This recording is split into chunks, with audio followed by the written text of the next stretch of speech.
Ladies and gentlemen, we have a great honor to announce the start of Academia Sinica Lecture.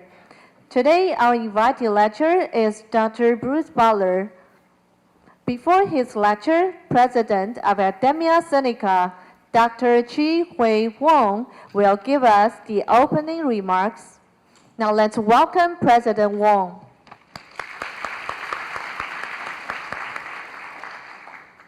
Okay, ladies and gentlemen, it's my great honor and privilege to introduce this year's Academia Sinica Lecture and my former colleague, Professor Bruce Beutler.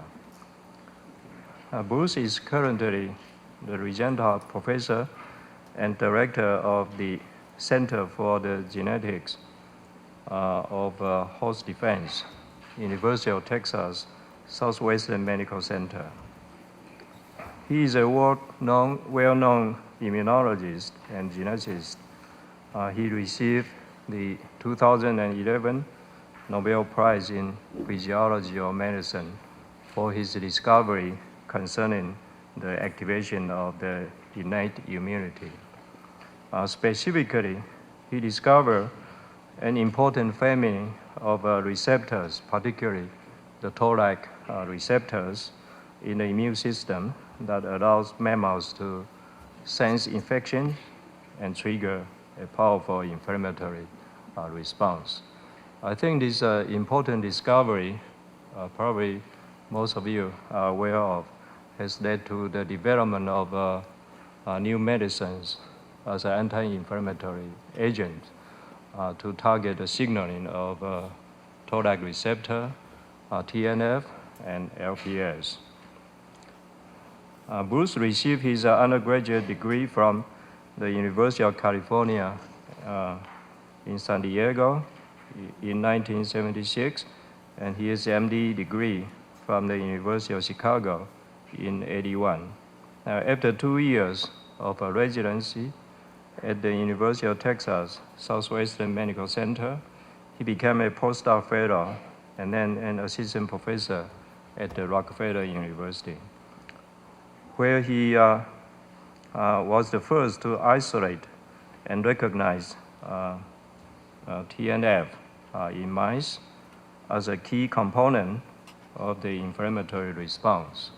Now, returning to Dallas in 1986 as an Howard Hughes investigator, he designed recombinant inhibitors of TNF and that are widely used for the treatment of rheumatoid arthritis, psoriasis, lupus, and many other inflammatory diseases.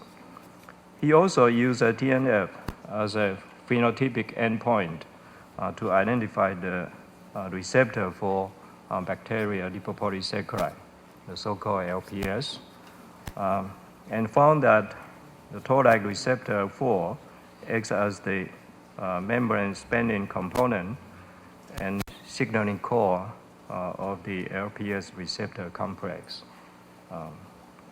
As you know, there are about 10 Toll-like receptors identified now, and each of them recognize specific signature molecules associated with the infections in the immune response process. Now, in year 2000, he moved to the Swiss Research Institute, where he developed the largest mouse mutagenesis program in the world using the alkylating agent ENF and applied the forward genetic approach to decipher the signaling pathway activated by the Toll-like receptors.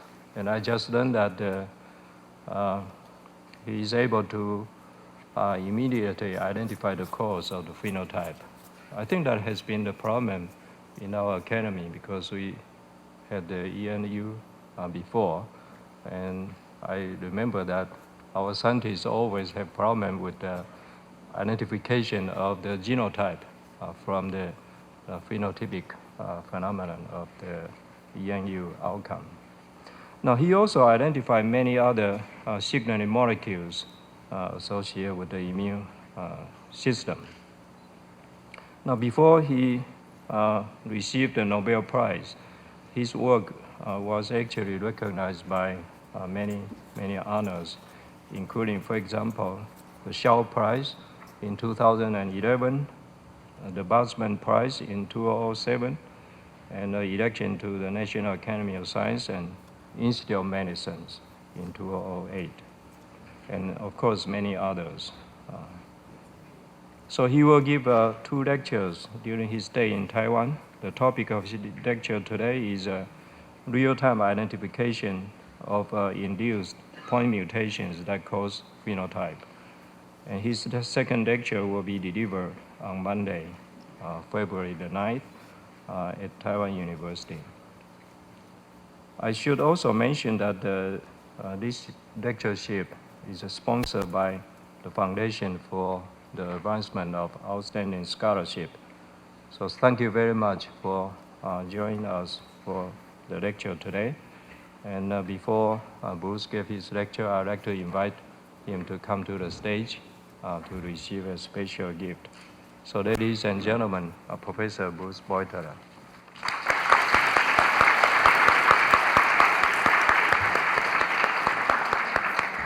Well, thank you all very, very much for this warm welcome and for that lovely award. It's a real honor for me to be here talking at one of the premier research institutes in the world. I would like to tell you something about the work that I did actually from rather early times in my career up through the work that received the Nobel Prize, was cited during the Nobel Prize award. And then I would like to tell you what we have done from that point on. The work that we did up to that point got me very heavily involved in genetics, though I started with an interest in immunity and its basic mechanisms. The work that I have done since has been designed to perfect the genetic approach in mammals, to make it much faster, really to transform it into a kind of a new game, hence the title that you see here. But all research starts with a question, and I realize this is a mixed audience, so this is all the immunology that you'll really have to know in this talk. There are just 3 things that one has to demand of any kind of immune system there may be, whether it's an innate system, such as most organisms on Earth have, or an adaptive system like those found in vertebrates. The immune system, first of all, has to recognize non-self, has to be tolerant of self, or ignore self, and it has to have a means of killing or containing invasive microbes, which we would call pathogens. Now, for quite a long time, it had been known how self-non-self discrimination and receptor diversity were achieved where the adaptive immune system was concerned. By the 1980s, we knew what the T-cell receptor was. We had known for a much longer time what antibodies were. We knew they were hugely diverse. We had some inkling of clonal elimination as the basis of tolerance, though that's not by any means the whole story. Where the innate immune system was concerned, much less was known. It wasn't understood specifically how innate immune cells like macrophages perceive non-self. It was widely suspected that there must be certain receptors that would achieve this, and yet their identity wasn't known. A lot was known, however, about the molecules that could activate an innate immune response.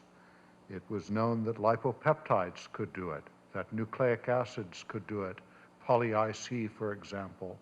And foremost among all the molecules that could activate an innate immune response was something called endotoxin, or lipopolysaccharide, which I abbreviate LPS throughout this talk.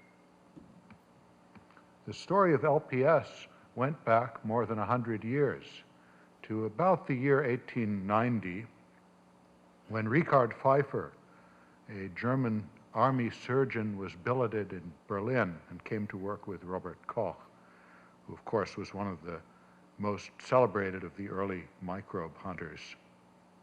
Pfeiffer began to work on the problem of cholera, as was assigned by Koch, and before long he found that he could inject heat-killed color of Vibrio into guinea pigs, and he found that the guinea pigs would sicken and die, looking very much as though they had an infection, though he hadn't really introduced an infection. He'd given them no living organisms.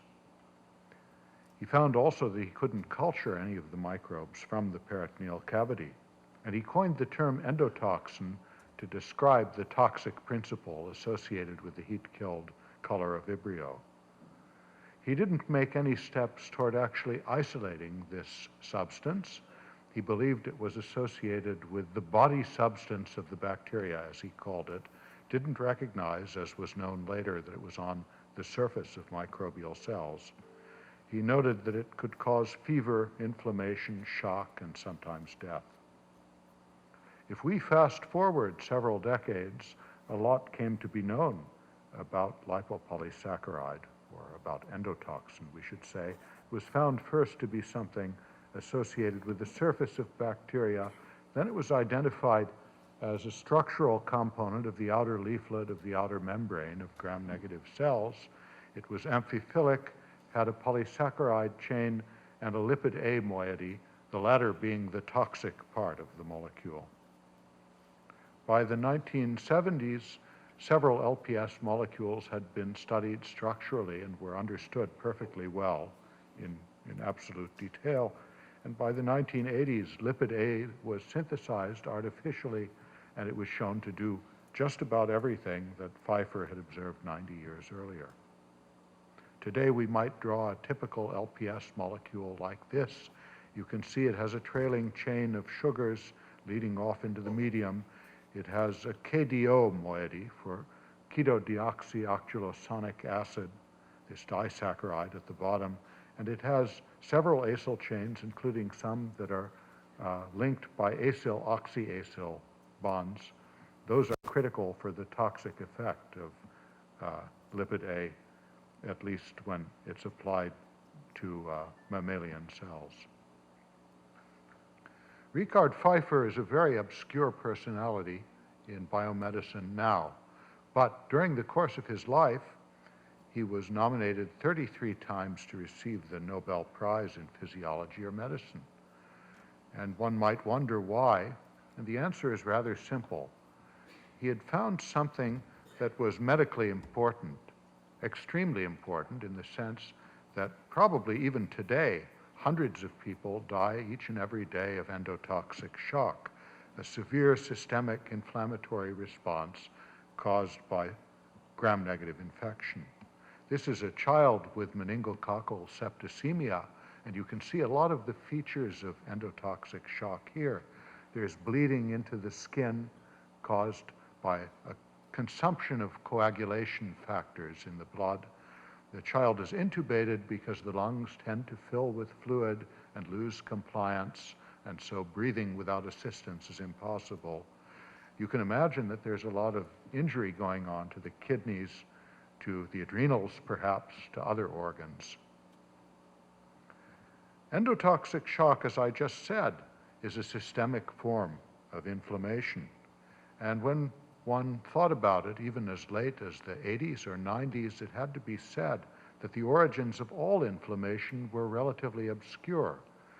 One could look in various more restricted systems and say that the inflammation induced by LPS looked a lot like that you would see in a sterile inflammatory disease, let's say in rheumatoid arthritis. And indeed, the cell biology and the biochemistry probably are quite similar, but what started it all, that was not known. And in finding how LPS could work, one might understand how all inflammation came about. But nearly 100 years went by from the discovery of endotoxin until its receptor was identified. And that receptor was the key to understanding how the host becomes aware of infections. Finding the receptor required a way to quantitate its effects. My own introduction to this field was tangential, and it started when I was a postdoctoral fellow in the Cerami lab at Rockefeller. There was interest then in that laboratory in the phenomenon of wasting in chronic disease, or cachexia, as it's known to physicians. This is a cow with trypanosomiasis, and that seemed to be an interesting starting point to understand cachexia. The animal might have only a few grams of microbes, Trypanosoma brucei, in its blood and in its lymphoreticular tissues, and yet it undergoes this profound wasting diathesis. And there's no way that one can account for this by a competitive mechanism, by direct competition for energy reserves in the host. Instead, it made sense to think that this occurred as the result of an amplified immune reaction to some molecule made by the pathogen. The general model was proposed that trypanosome factors would interact with immune cells of the host, particularly with macrophages, that would release a mediator, which we came to call cachectin, and cachectin would interact with energy storage tissues of the host, like fat cells, shutting off their anabolic enzymes like acetyl-CoA carboxylase, fatty acid synthetase, and downregulating lipoprotein lipase, which is an enzyme needed to cleave triglyceride to allow the uptake of fatty acids and reesterification within fat cells. I began to work with this model, and of course in the beginning there were many possibilities. We thought that maybe tumors would create factors that would also activate the innate immune system. We thought that perhaps bacteria, by virtue of their production of endotoxin, might do so, and it might be that there was autonomous production of cachectin by other tissues under other circumstances. As I worked with this system, it became clear to me that nothing made cachectin activity like endotoxin. It was certainly the premier inducer of cachectin activity, which I came to define as the downregulation of lipoprotein lipase. And I started to purify this protein using an assay in which I added endotoxin to RAW264.7 cells, a mouse macrophage line. I collected the medium 6 hours later, and I put that in contact with 3T3L1 cells, and I measured the shutoff of lipoprotein lipase made by those cells. This is an immortalized line of cells that can be differentiated to make adipocytes.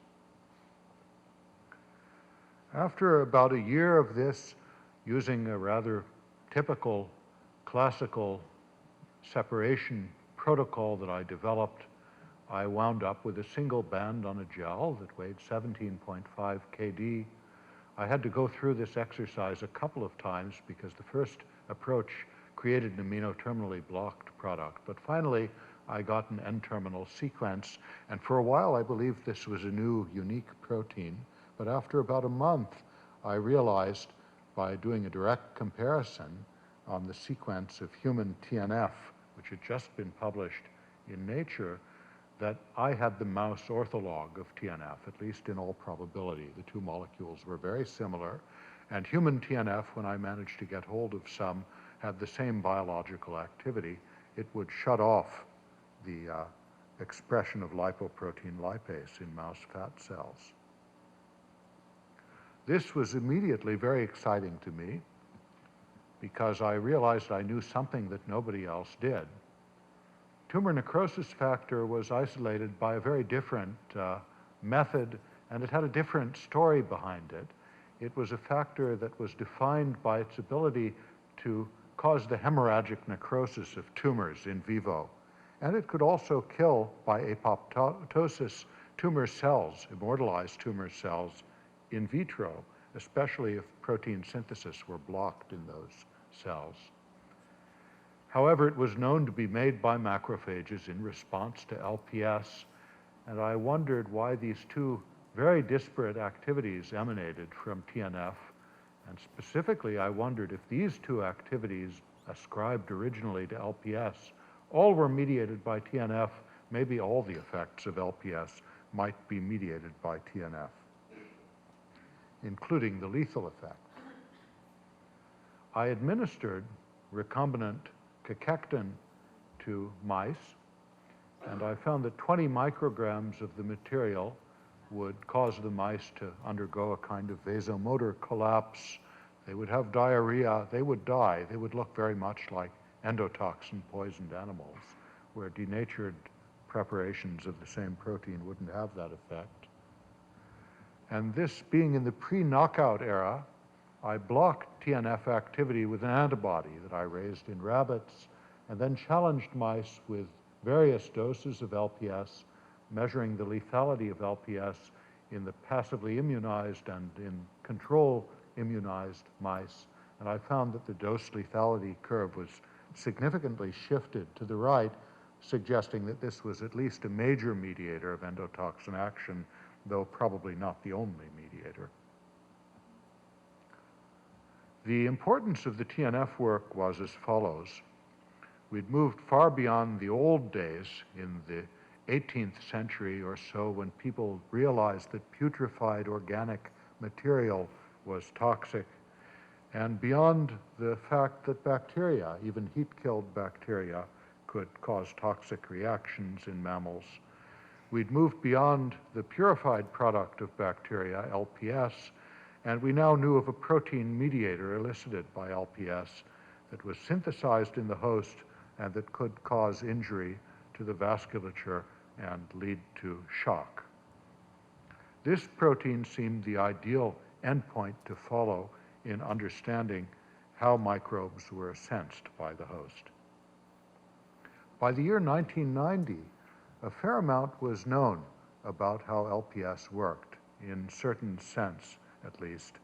It had been shown by Richard Ulevich and Sam Wright, using antibodies against CD14, that this leucine-rich repeat-bearing protein that was tethered to the surface of the cell by a GPI anchor was somehow important for LPS sensing. Block it, and you would prevent TNF synthesis. But because there was no cytoplasmic domain to be seen, it was guessed that there must be a co-receptor for CD14 that would transduce the signal into the macrophage cytoplasm. And the nature of that signal was not clear at all. But where TNF was concerned, it was known that NF-kappa B activation was quite important. I-kappa B had to be degraded, and then NF-kappa B had to bind to specific motifs in the TNF promoter region in order to get transcription of the TNF gene. We knew that transcription wasn't sufficient.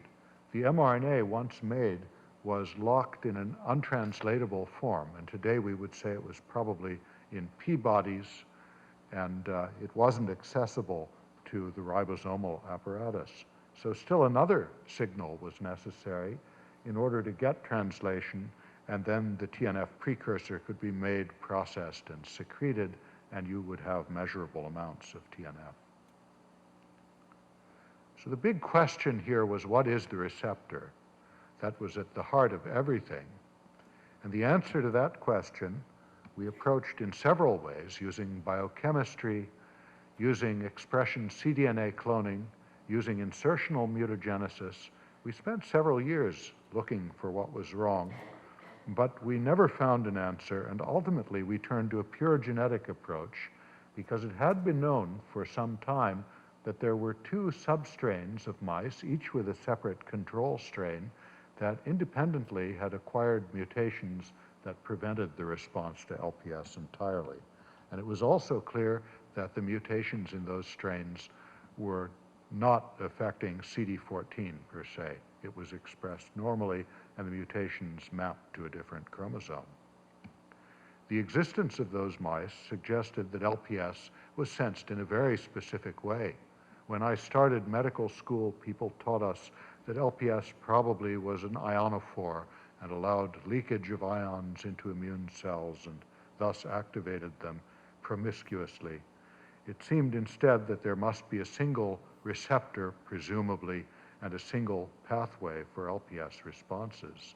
And the trick was to find just which protein was affected. One of the strains was called C3H-HEJ. Unlike all other substrains of C3H, this animal, which became separated from the others in the early 1960s, could be given any dose of LPS one chose, and it wasn't affected. In fact, this very mouse was given 1 milligram of LPS about 10 times the LD50, and you see it looks really just fine. Heppner and Weiss made this observation in 1965, and 15 years later it was shown very interestingly that although the mice were refractory to LPS, they were highly susceptible to Salmonella typhimurium, to E. coli, to certain other gram-negative organisms. In fact, they could be killed by only 2 Salmonella typhimurium organisms, whereas more than 10,000 was the LD50 for the control strains. All that said, that detecting LPS with a small inoculum of microbes is critical to mount a response and to prevent the bacteria from growing out of control. So this is, in fact, an innate immune protein that we're looking for, one that has a protective effect when infection occurs. We found that these mice didn't make a cytokine response to LPS, nor did their macrophages ex vivo, and that the defect was highly specific for LPS. Using poly-IC, using DNA lipopeptides, the mice would respond. By 1978, the defect in these animals had been mapped to chromosome 4 using visible phenotypic markers, MUP1, the major urinary protein, and the polysyndactyly loci by Watson and Riblet.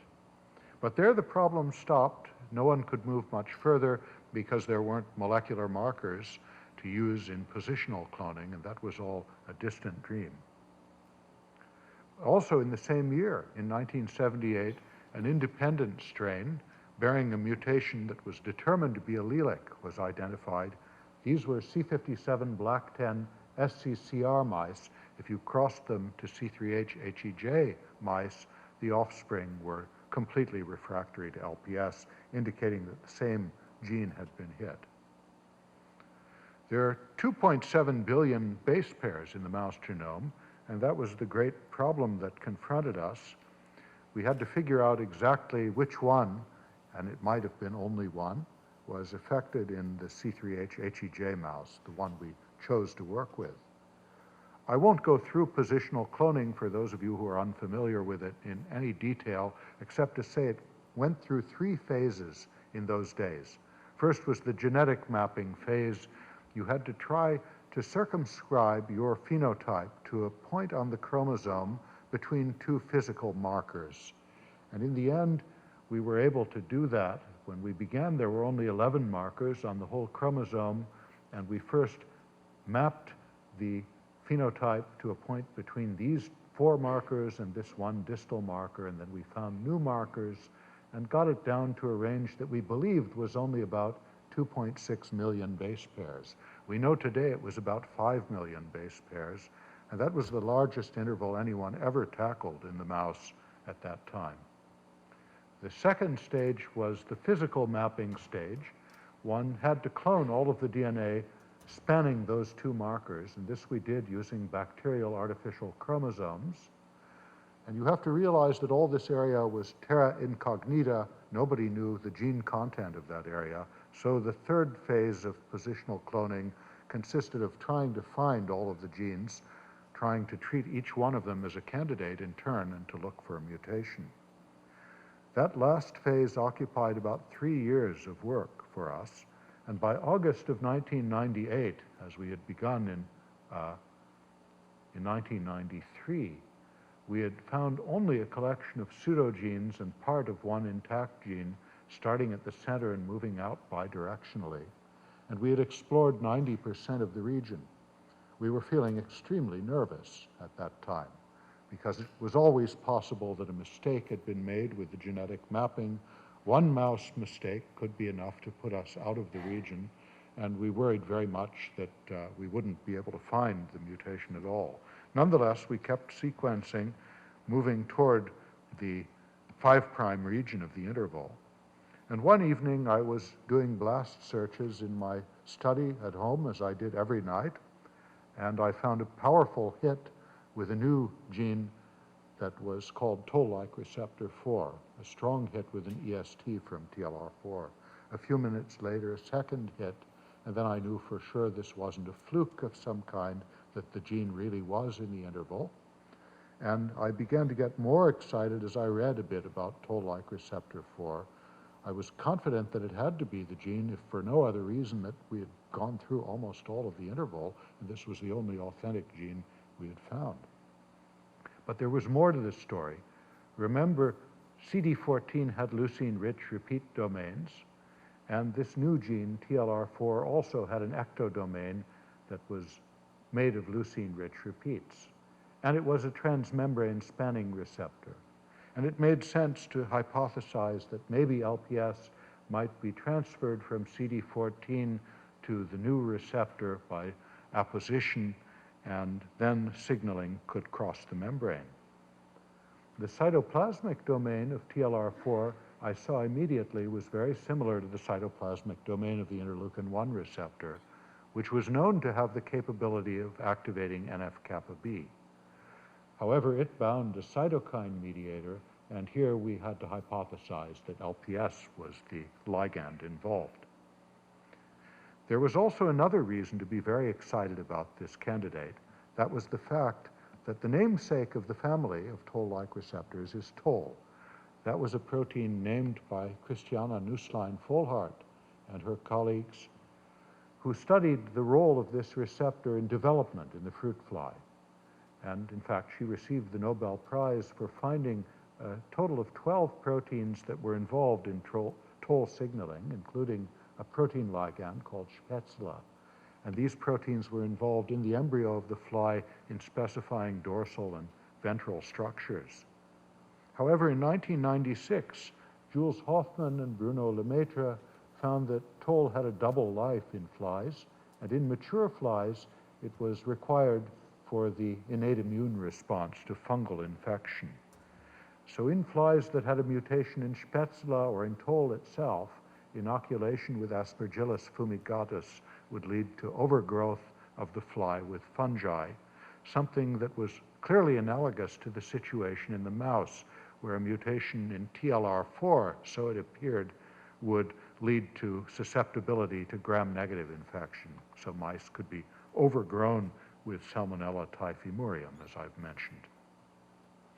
Of course, all of this was just hand-waving until we really found a mutation, but the next day we dropped all sequencing of the contig and instead shotgun sequenced toll-like receptor 4. And to make a long story short, in both strains of TLR4 mutant mice, or LPS susceptible mice, resistant mice, there was a mutation in TLR4. In C3HHEJ, it was a point mutation, a single nucleotide change that altered the cytoplasmic domain of the receptor. In the C57 Black10 SCCR strain, the mutation was a large deletion. That was, I have to say, the most exciting moment of my career to that point, and maybe since as well, because we knew we'd solved a problem that people had worked on for 100 years or so. We also had to grapple with the question of whether this really was a receptor for LPS. I don't have time to go through the details, but we had a strong genetic argument that it was directly engaging toll-like receptor 4, that LPS did that. And it was based on the fact that in humans versus mice, different partial structures of LPS were agonistic or not, and we were able to set up in vitro assay systems where either the human or the mouse toll-like receptor 4 was expressed, and to show that we had a perfect concordance with the responses of those species to the partial structures. But within a year, it was found by Kensuke Miyake and colleagues that there was still another part of the receptor complex, a small molecule called MD2 that could engage toll-like receptor 4, bound tightly to it, and that was also required for LPS sensing. About 10 years went by until Gio Lee and his colleagues in Seoul solved the structure of the entire complex. And today we know very well what it looks like. You see in cyan the backbone of the extracellular domain of TLR4. In magenta, you see the basket-shaped structure of MD2. Most of the acyl chains fit within that basket. One of them is on the outside and does have direct contact with TLR4. When binding occurs, as shown here, it elicits a conformational change, a rather subtle one, that must be transmitted across the membrane, and that leads to the recruitment of adapter proteins and signaling downstream. And it's through this complex that all of the effects of LPS are mediated, all of them. And one can calculate that about 10 nanograms of the complex is sufficient to cause the lethal effect of LPS in a mouse. Here, just for you to see in rotation what the molecule looks like. We can go forward just a little bit more, a few more years, and several of the other toll-like receptor complexes known by then to exist were studied.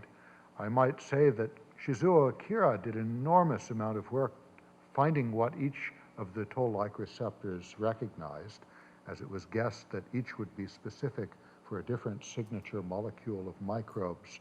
And we see today that toll-like receptor 2 complexes with either TLR6 or TLR1 recognize lipopeptides, TLR3 recognizes double-stranded RNA, TLR5 recognizes flagellin, TLR7 recognizes small nucleotide-like molecules, and 9 recognizes single-stranded DNA. And all of these structures are authentic. Ian Wilson has been particularly active at solving these, and we have a good sense of how the engagement works. It's different for every complex, but thereafter the story is pretty much the same: conformational change and adapter recruitment. On the very first night and the days that followed, we began making trees to look at the evolution of toll-like receptors. And I've told you this story about the fruit fly and about mammals, and indeed TLR4 mutations do make humans susceptible to meningococcal sepsis. What really surprised me, though, was that if you make a tree using the tear domain as your query sequence and using Hummer searches to make more and more elaborate pedigrees, you find that even plants depend on the tear domain for immune defense. For example, a mutation in this particular tear domain, which is in a cytoplasmic protein, makes the flax plant vulnerable to infection by a fungal rust, Melampsoralini. And that amazed me that this was something that predated the split of plants and animals. This is a very fundamental early protective mechanism for microbe recognition. By this time, of course, we know of several other pathways that are involved in microbe sensing. We have not only the TLRs, but also NOD-like receptors, C-type lectin receptors, RIG-I-like helicases, and the CGAS system for sensing double-stranded DNA in the cytoplasm, recently discovered mechanistically by James Chen and his colleagues at UT Southwestern. It's a fantastic story, actually. All of these are important in defending us against pathogens, but probably the TLRs are the most ancient of the bunch. That story took about 5 years, finding the LPS mutation, and on the day we found the mutations, we relaxed and we drank a bottle of champagne, and it was in fact that bottle that I show you today, which I still have in my office. But we were already thinking about how to move forward and to find more genes of immunological importance to focus in particular on the TLR signaling pathways. And we had come to love the genetic approach, which is compelling in every respect. There's something wonderful about starting with a phenotype and moving forward to solve the genetic cause, especially a very ethereal phenotype, let's say a strange way of behaving on the part of the mice. One can reduce that to a single nucleotide change very often. That seems almost magical to me, even today. But we looked around and we realized that there weren't very many classical phenotypes that were unspoken for by 1998. And in order to analyze things thoroughly, we would have to create new phenotypes of our own. In mice, there's really only one way to do that that's practical. That's to use the chemical mutagen ethyl nitrosourea, an alkylating agent, which we set out to do. We began in the year 2000 when I moved from UT Southwestern to Scripps, where I spent 11 years doing ENU mutagenesis.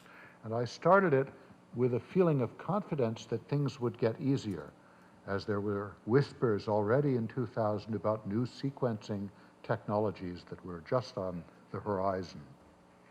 One big help that came immediately was the publication of the annotated sequence of the mouse genome in 2002. Once that was available, one didn't have to make contigs anymore. One didn't have to go looking for the gene content of critical regions. It was all right there. You established your flanking markers, and you could go to the web and look up what genes were present there. We went further than that. While I was at Scripps, there weren't new sequencing methods for quite a while, but we developed computational and robotic algorithms for automatically sequencing critical regions. We could attack even much larger critical regions because we knew the exact coordinates of all of the coding region, and we were able to focus on those, and a robot would amplify all of the coding sequence, and then a large capillary sequencer would deliver to us all of the sequence, and a computer would actually search for the mutation to take that part out of the hands of humans who often erred at the process. Massively parallel sequencing first came online about 2009. At that time, there were both Illumina and solid machines that could sequence the whole genome of mammals, and that's what we began to do. If we had a recessive mutation and we were sure of it, that it was recessive, and we could take one identifiable mouse that was affected, we would sequence the whole genome of that mouse and find just which mutation fell into our critical region. Usually it was only one. And that was quite helpful, but we still encountered problems. It sped us up to a certain degree, but by no means was this yet an easy process. Whole exome sequencing was even better. That reduced the cost, and it allowed us to sequence in great depth so we could detect heterozygous mutations as well. But it still took many years to solve an individual mutation. One had to outcross and backcross to establish a critical region, and that got to be the new bottleneck, though several mutations could be examined in parallel. Now, ENU is given to male mice, and those mice are bred sometimes from two separate pedigrees and inbred to create homozygosity for the mutations that are induced. It's the G3 animals that are usually screened for phenotype, and we know from long experience now that if you see a phenotype, almost always, certainly in 99% of cases, it comes from a change in the coding region of the genome, so you can ignore intergenic regions. We also know that there are about 60 to 70 coding changes induced in every G1 progenitor, and we use nowadays only one G1 per pedigree for tactical reasons. When you do this, you see a lot of visible phenotype in the G3. And these are marvelous mutants. Some of them have great stories, but I don't have time to talk about them. I just want you to realize that even if you can't see something like that, you can be confident that there are aberrations of immunity that can be detected in screening. We created and we solved hundreds of mutations between 2010 and the present, some in the area of TLR signaling and some in other areas. Where the TLR signaling was concerned, we found new co-receptors, adapters, kinases, chaperones, transcription factors, channels, other kinds of proteins. Some of them we still don't know exactly how they work. We always took TNF production as the endpoint in our screens. Here you see 34 mutations in 20 genes. Everything in red is a single mutation, and often we had multiple alleles of certain genes that we picked up in screening. And these could be used to buttress a kind of signaling pathway that's shown quite elaborately here, but it's not all based on our work. Some was based on reverse genetics, some on pure biochemistry. Nonetheless, you see scattered all throughout the pathway leading to TNF production, we found mutations that would affect the process, and many of them were new. Structural biologists also were at work in this area, and most of those proteins that I schematically showed in the last slide have been studied structurally. Some of the interactions between these proteins are authentic, like the midosome, which really has been solved. Others are just fanciful. But I like to think that within the next few years, at least, quite a bit more will be known about the interactions, and we may come to a real mechanistic understanding, as ultimately this is a machine, just as we ourselves are machines, and we'd like to know exactly how the innate immune response is ignited, just as clearly as we would understand how a watch works, for example. But all of this process of genetics was much too slow for us. It took about 11 years to get those 34 mutations.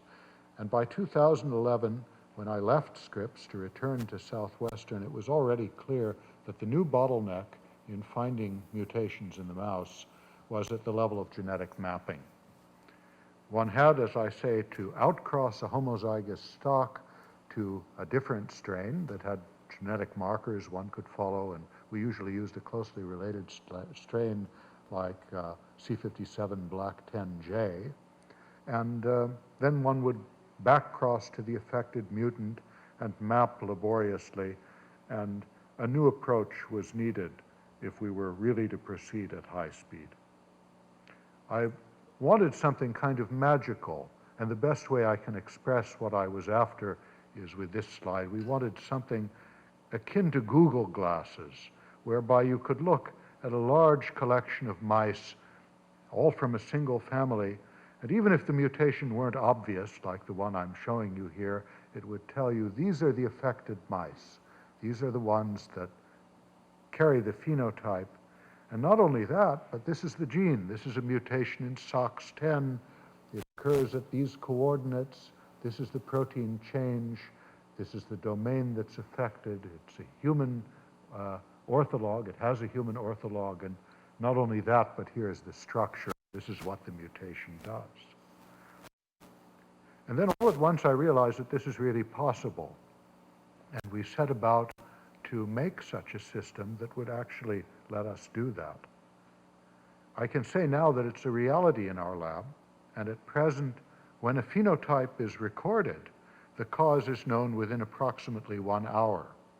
And if it's not known, then we reject the phenotype as an artifact, or at least something non-genetic.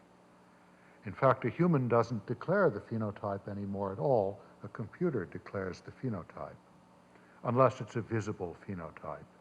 And whether it's visible and therefore a qualitative phenotype, or immunological, and all our immune phenotypes are quantitative, the system works just as well, and the cost is independent of the number of phenotypes observed in a pedigree.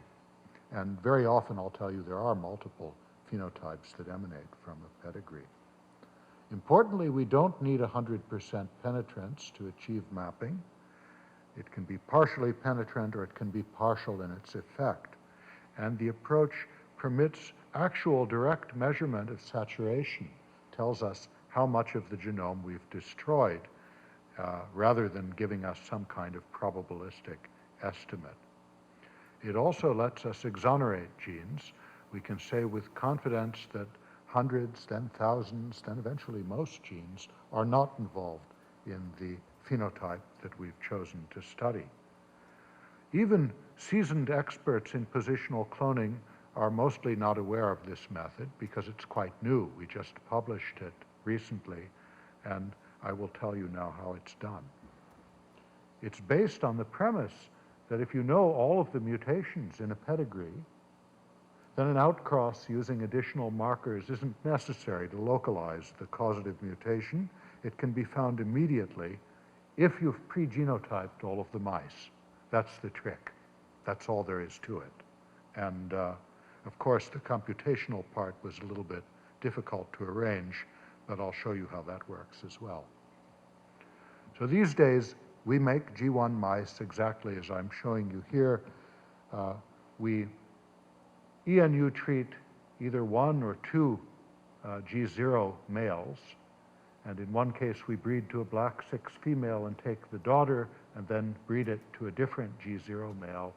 In any case, we have only one G1 animal per pedigree.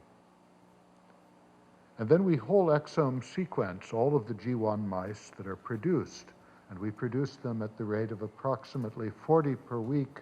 So every 2 weeks, we run the Illumina machine, and we find all of the mutations that those G1s have that fall within or near coding sequence and therefore can produce phenotype. We've done this with thousands of G1 mice now, and if they're made with only a single black 6 to G0 cross, the mean number of coding changes is 63 per pedigree with considerable variation. If we use the double G0 approach, then it's 93 coding changes per pedigree that we're examining. This is actually too many, and we're moving away from it. The G3 production suffers when the mutation load is that high. If there are more than 30 mutations, we consider this sufficient to be worth studying, and it's those mice that are moved forward into breeding. But at the same time, we order an AmpliSeq panel, which allows us to genotype at all of the mutation sites in the descendants of that mouse. The mice are bred by harem breeding to 4 B6 females to produce 10 daughters, and they're then bred to the 10 daughters to produce about 50 G3 offspring. And all of these mice are then genotyped at all of the mutation sites represented in this G1 mouse. Only then, when the genotyping is done, are the mice released in whole pedigrees to the team of screeners in my lab. And they're first visually inspected, then they're weighed, then they're given a glucose tolerance test, and then they're passed on to be studied by isolating their macrophages and doing a large battery of innate immune competence tests. They're then passed on and immunized in 3 different ways to look at adaptive immune responses, and flow cytometry is done on their blood to look at developmental consequences of mutation. The mice are then given either a DSS challenge, the pipeline is split at this point, or they're given an MCMV susceptibility screen. This is a virus that's harmless to the wild-type black 6, and we look for overgrowth of the virus in those mice. We also look post-flow cytometry to see how immune cells react to this infection. And this is a model of inflammatory bowel disease. Most mice don't respond to DSS at the dose we give, but occasional mice, because of mutations, will develop diarrhea, lose weight, and eventually die from DSS challenge. And then if those mice don't die, they're passed on to various neuro screens, such as a screen for innate fear or for disruptions of circadian rhythm. In all, with the immune screens alone, we have 135 numbers to deal with at the end, 135 assays that are not all completely independent of one another, but they cover a good fraction of the immune response. So let me show you how this works with a simple visible example. In the days when we used to still call mice by name, we had one phenotype that we called teeny, and notice this mouse looks a little bit smaller than these two. This one's affected and these are not. We had a pedigree R0491 in which 9 mice were called affected, 39 were called unaffected, and there were 68 candidate mutations in that pedigree. All of the 68 mutation sites were genotyped in all of the mice using an ion torrent sequencer. This is a chip-based method where the throughput is not nearly as high as with Illumina, but it's quite nimble and can be turned around quickly to accomplish sequencing of a large number of pedigrees. So here's the kind of data output you get. Every column is a different mouse in the pedigree, and here we're looking at rows where every row is a different mutation site. We get a fractional ratio that tells you the number of variant calls over reference calls. So this would be a homozygous mutant, this would be a homozygous reference genotype, this would be a heterozygote. You can't probably eyeball the whole table. In fact, I haven't shown it all to you. But this is the distribution of the data. We have absolutely clear discrimination between reference homozygous mice, between heterozygous mice, and variant mice at all of the loci shown. And all these data can be uploaded to our mainframe computer to await phenotypic data if we need to do that. And this is how the data look in the computer. I won't bother to go through that. As soon as phenotypic data are uploaded, the computer immediately executes a statistical analysis of every single mutation site as compared with phenotype using an additive model, a recessive model, or a dominant model of inheritance. And in this case, you see a very clear peak with both additive and recessive analyses corresponding to a mutation in KBTBD2, which is a BTB domain protein, an E3 ubiquitin ligase. And later we knocked out the gene. This is a null allele at that site, and we found that it recreated the phenotype exactly. Nothing was known before about this gene. We know quite a bit more about it, but the point was we found it instantaneously. We can treat the same phenotype in a quantitative fashion, and that's what we would do nowadays, weighing all of the mice. And here you see the phenotypic performance of two homozygotes, of a number of heterozygotes, a number of reference allele. This is a recessive phenotype, quite clearly. And in fact, we declared the mice a little bit incorrectly. We get a stronger association if we're just strict and we use the quantitative score. This wasn't a large enough number of mice to discriminate between two closely linked mutations, but in this Manhattan plot, looking at all the mutations across all the chromosomes, one of these is KBTBD2, and that's the one that causes the linkage association. So, having this tool, we set out to run as many mice through the phenotyping platform as we possibly could.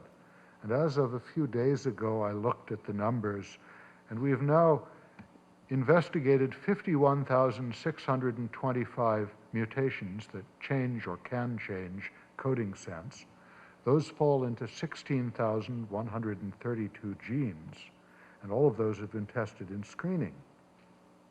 This required that we examine 22,682 mice that came from 842 pedigrees, and the process took us about 10 months to do that. That's the throughput that we can sustain in the laboratory.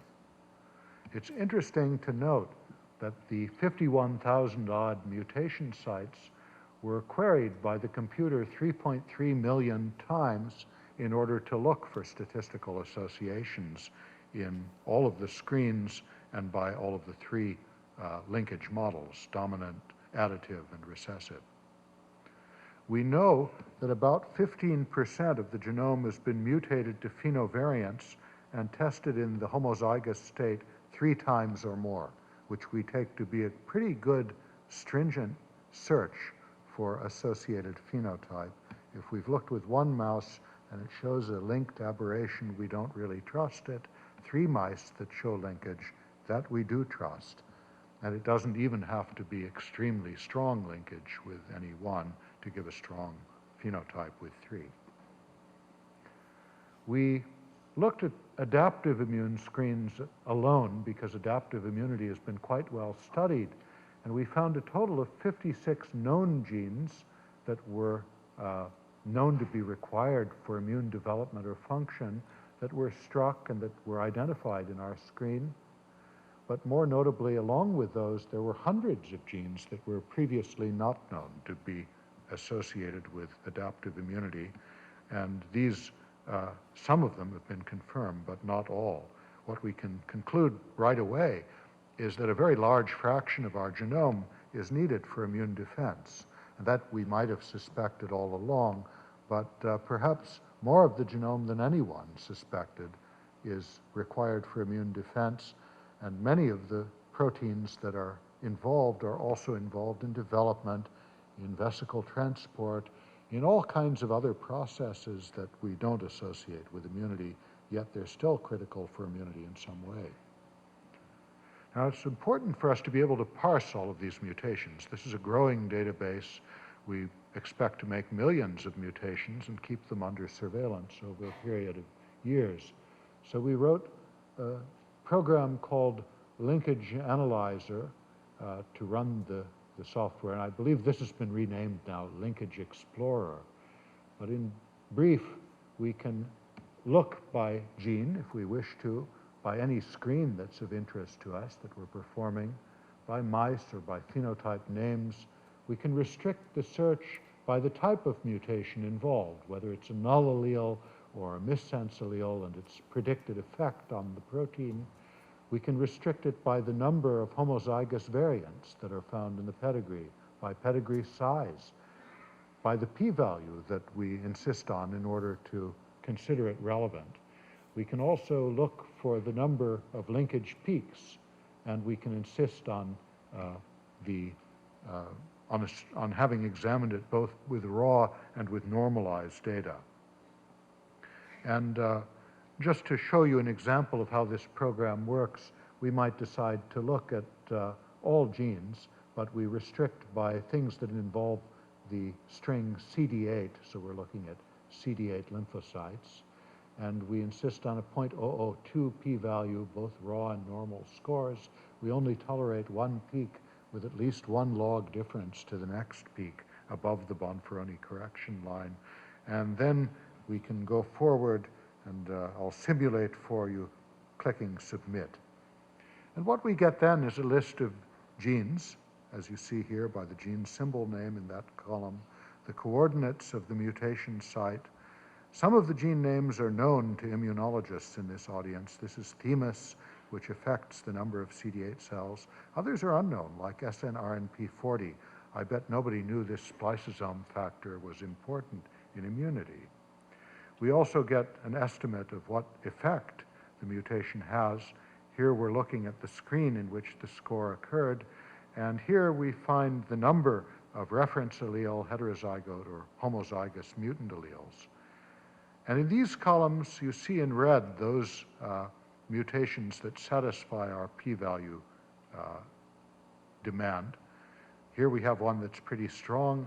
We can click on it, and we can see immediately the Manhattan plot. So in this pedigree, we find that there's strong linkage to a high CD44 gene expression on CD8 cells. I won't go through what that means at the moment, but that's an immunologically important index that we keep under surveillance. If we just mouse over that, we see that the mutation is in SNRNP40. If we then want to know something about the mutation and about SNRNP40, we can left-click, and we see the modular architecture of the protein. We see the effect of the mutation is to truncate the protein or shorten it. If we want to look at where the mutation is, we click on the gene model, and there we see that the mutation is just very close to one of the exons, exon 5, and is predicted to cause skipping of that exon. If we want to see the phenotypic performance, we right-click on the mutation, and there we see that homozygotes have a high CD44 expression, heterozygotes not, reference allele not, and these are wild-type mice that were assayed in parallel with the mutants. We can normalize according to the wild-type mice, and the situation doesn't change particularly. That was also one of the restrictions we imposed in the screen. Now, sometimes higher resolution is revealed if one looks at multiple alleles in multiple pedigrees. You can see that as we go along, we are going to hit all genes, not only once, but many times. And the computer automatically recognizes when a gene has been hit before, and it incorporates the new data into what we call a super pedigree. Eventually, of course, all genes will be incorporated into super pedigrees. At this moment, there are 11,255 genes that are in super pedigrees, most of them because of multiple alleles. Sometimes the same mutation is transmitted into multiple pedigrees because it's passed with different sperm from the same G0 mouse. As you have multiple alleles, your confidence about the relationship between phenotype and mutations grows. A super pedigree can be analyzed in just the very same way, but you get a somewhat different impression. And here we'll concentrate on the SNRNP super pedigrees because we have many of those. We have, as you see here, about 4 alleles, I think I'm reading right, and they fall into a total of 16 or 17 pedigrees. One mutant allele was passed repeatedly to 13 different pedigrees by itself. So if we click then on the recessive linkage scores, like that, then you see something really striking. This is again a Manhattan plot, but there are hundreds of mutations incorporated from 15 different pedigrees. The linkage score is enormous. The LOD score is about 10 to the minus 25th, the probability of non-linkage. And I would dare say that's certain enough that we don't really need to go back and knock the gene out. We've done so anyway. We know that the knockout is lethal and that this is leaky enough that it allows us to have some surviving mice. But no question, this mutation is extremely important for immunity. If we want to see this scatter of phenotypic performance, we can click on that point. And here you see again the reference allele, the heterozygous population, and the mutant population. Any of you who have done genetic mapping would know that if we took a qualitative approach to mapping this phenotype, we'd have a terribly difficult time doing it. We would have to take the extremes of the affected population. We'd have to look at, let's say, just these 3 mice, maybe, because there's so much overlap between these populations, and maybe only focus up here for the high end of the curve. And even at that, we might not be able to map it.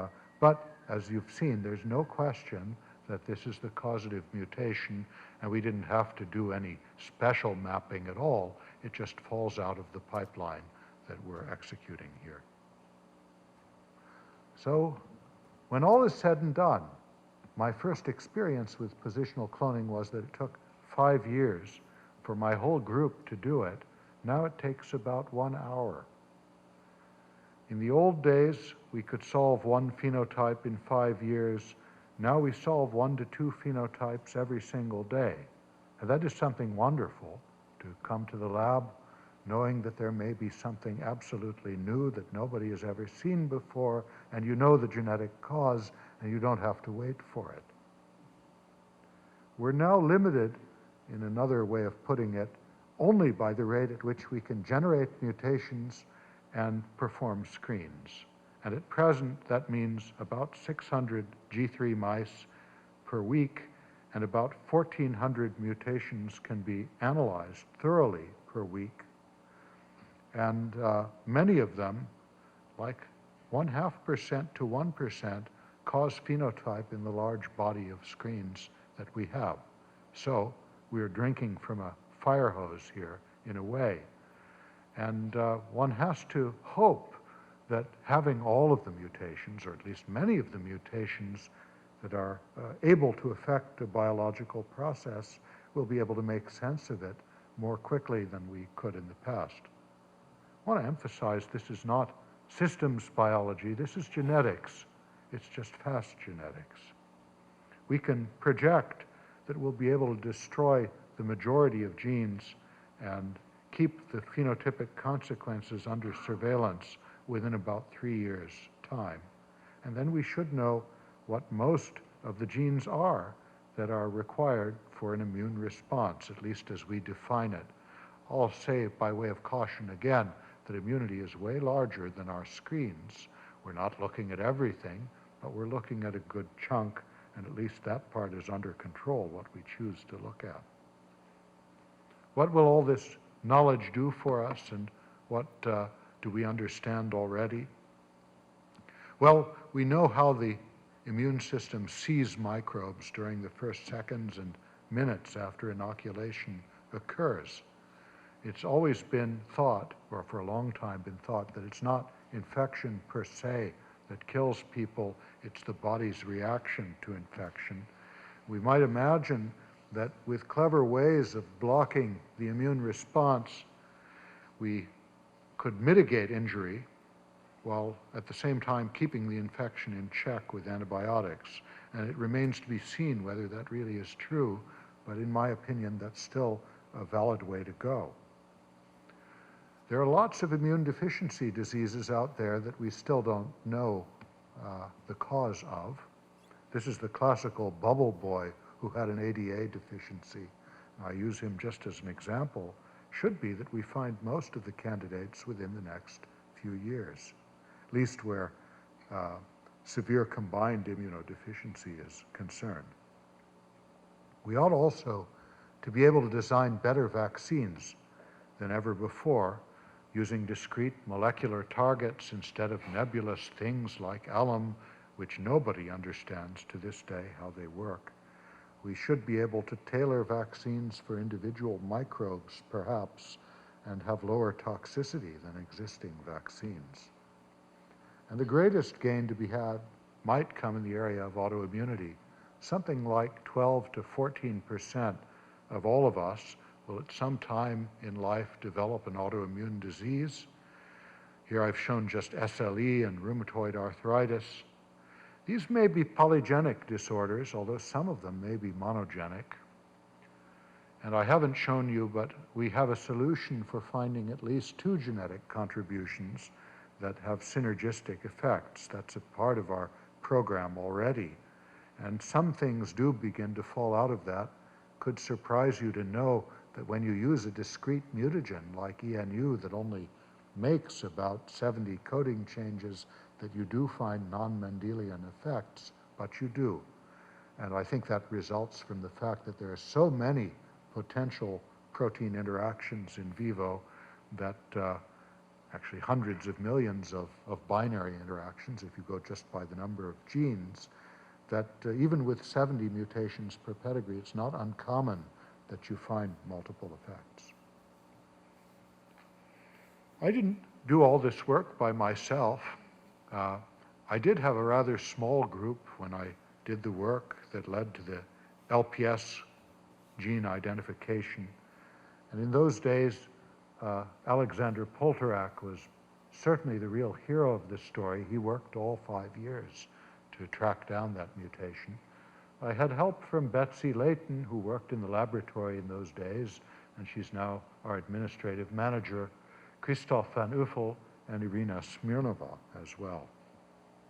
Now, after the Nobel Prize, everything changed, and we now have 62 people in the lab. That's even more than the number of people here, if you count them. This was last August, and this is now. And all these people work as a cohesive team.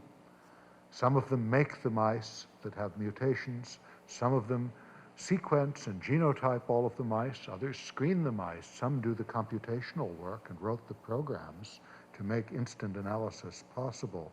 And an important part of the pipeline now is, of course, from a new technology, from the CRISPR-Cas9 system. It's our policy to create the exact ENU mutation in isolation to verify that it is causative. And that can be done at the rate of about 1 mutation per day, and we think we'll be able to speed it up a bit in the future. And so this team is not living in the old days. The young people don't know what blood, sweat, and tears it took to find even 1 mutation, but I would say they're very happy finding them at this rate. So thank you all for your attention, and I'll be very happy to answer any questions if you have them.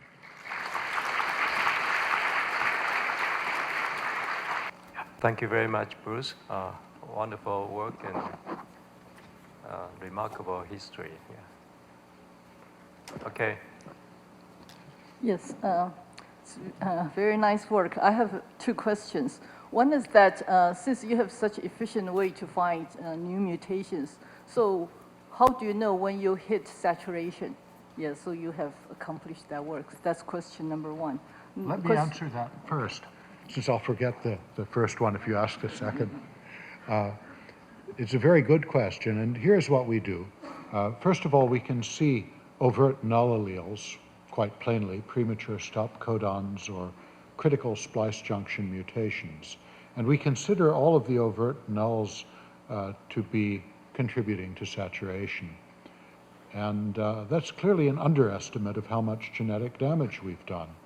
But we know from studies in the past that if we also take polyphen score for missense mutations as an index of damage, we take only those called probably damaging, that then we are overestimating the number. If we take probable nulls plus probably damaging, we overestimate. So we bracket the true number, the true saturation figure, with those two numbers, nulls being the most conservative and the other being excessively liberal. We know that the true number is almost midway between those two figures. And that's how we estimate the 15% was mutated to phenovariance. And it's not a bad estimate, and it will asymptotically approach 100. The second question is that since you have so many new mutations now, so are you going to analyze them in a systematic way? Is there a systematic way to analyze all these mutations? For any given screen, there may be.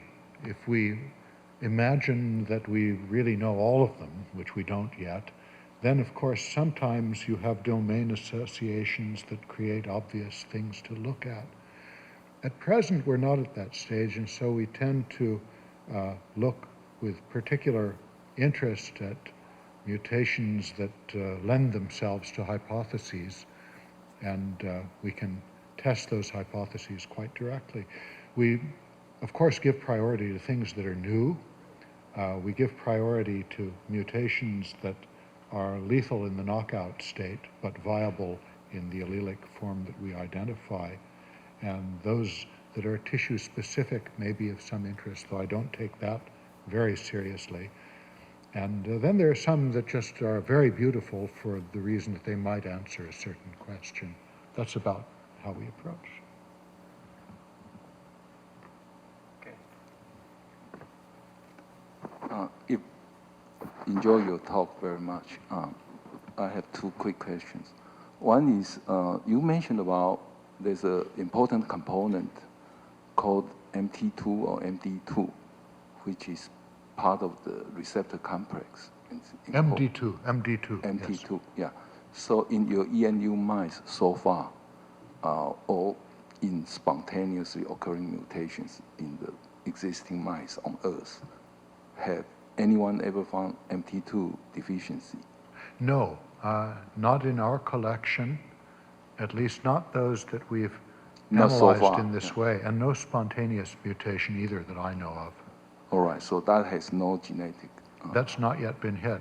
Right. Now we've hit something like 16,000 genes, I think I showed, and that's about 2/3 of all the genes there are. But of course, we tend to hit the large genes first, and the asymptotic part of it is going to be the small genes, which can be extremely important, but we're less likely to hit them just because they're not as big a target.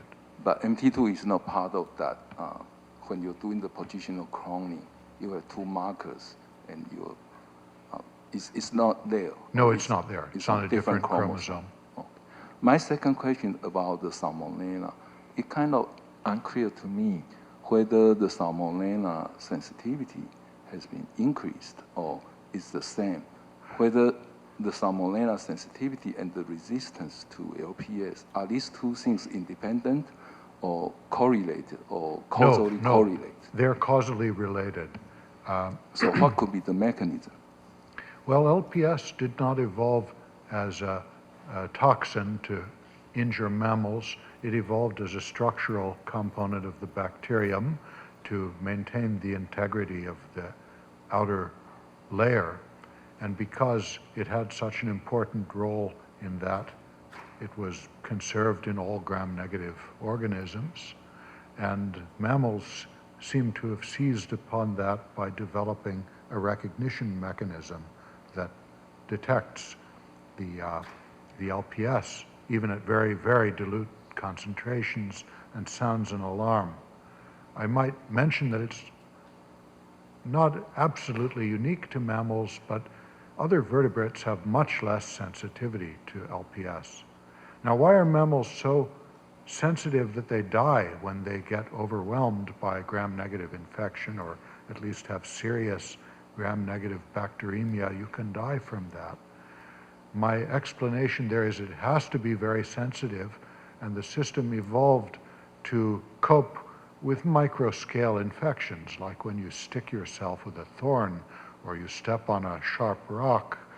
Then introducing a few bacteria, your immune system wants to pounce on that and contain the infection quickly. But if it fails to do so, and you get a disseminated infection, then you're likely to die of the same system that evolved to protect you.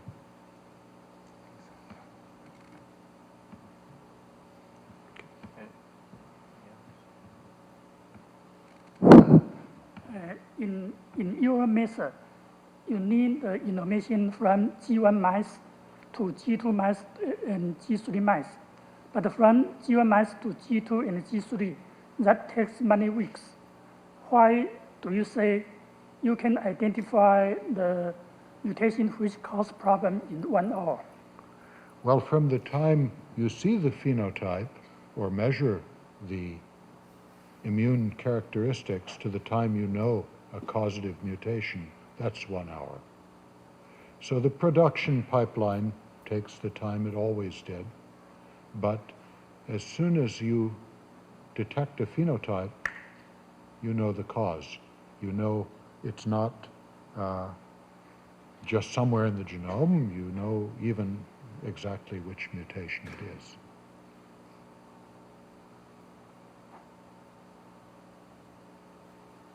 Is that method available now? That method is available now, and the software is available. I should have mentioned, we just published this in PNAS, and it came out, I think, last week. And on our website, Mutagenetics, you can download the program. And it won't be quite as deluxe as what I showed you.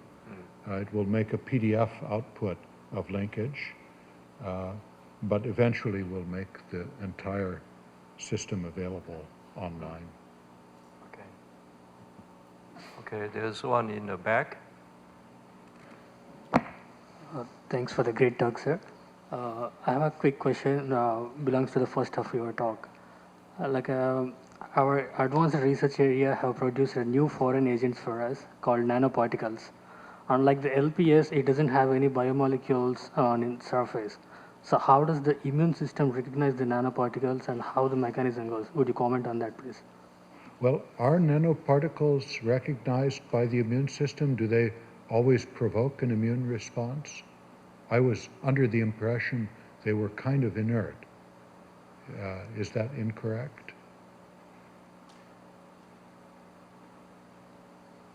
Do nanoparticles cause an innate immune response? Yeah, they can induce the TNF alpha and the inflammation. I didn't quite get that. Sorry. Can you repeat? And nanoparticles will induce the TNF alpha cascade all the way to the inflammation. I see. Yeah. Well, the answer is I don't know how they do that. Which of the systems is involved? I've mentioned 5 detection systems. There may be still others that we don't know about. And knowing that, I might be inclined to try to screen for that, actually. Any other? Okay, yeah. Okay, I have a relative technical question. So, because you mentioned that actually about 60 mutations found in the G1, and during the transmission, I just wonder whether you have found like more than one locus is linked to the phenotype. And if that happen, what can you do to solve which one is the causative mutation? We usually can track the mutation to just one of the, we can usually track the phenotype to just one of the mutations. Sometimes it's tracked to more than one. And in that case, the super pedigrees sometimes help us resolve which one is really causative, but not always. As we have more and more super pedigrees, it should happen all the time, that we can see which one is causative eventually.